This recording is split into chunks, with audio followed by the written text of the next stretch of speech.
ஜாதகத்தில் பகை பெற்ற கிரகம் என்ன செய்யும்? ஒரு ஜாதகத்துல ஒரு கிரகம் பகை பெற்றிருக்கு. அது நல்ல விளைவு கொடுக்கக்கூடிய கிரகம் பகை பெற்றிருக்குன்னா, அந்த நல்ல விளைவுகள அது சரியா செய்ய முடியாது.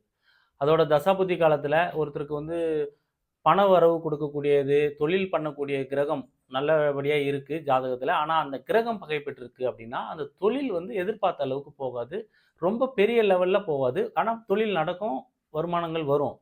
ஆனா ஒரு லிமிட்டேஷன் தான் வச்சு செட் பண்ணி அது போயிட்டுருக்கும், பகை பெற்றுதுன்னா.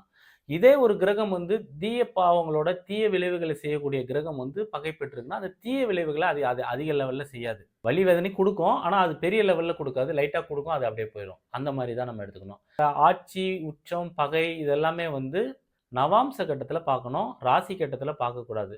அம்சத்துல பார்வை சேர்க்கை பார்க்கணும். நவாம்சத்துல ஆட்சி, உச்ச, நீசம் பார்க்கணும். இது நெறைய பேர் ஜோதிடர்கள் எல்லாமே ராசி கட்டத்திலேயே பார்த்து முடிவு பண்றாங்க.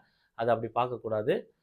இத பத்தின செப்பரேட் வீடியோ நான் ஃபுல்லா போடுவேன். அது ஏன் அப்படி, எதனால அப்படி நம்ம பார்க்கணும் அப்படின்றது, நவாம்ச கட்டம்னா என்ன, அம்ச கட்டம்னா என்ன, ராசி கட்டம்னா என்னன்றத நான் டீட்டெயிலா சொல்றேன்.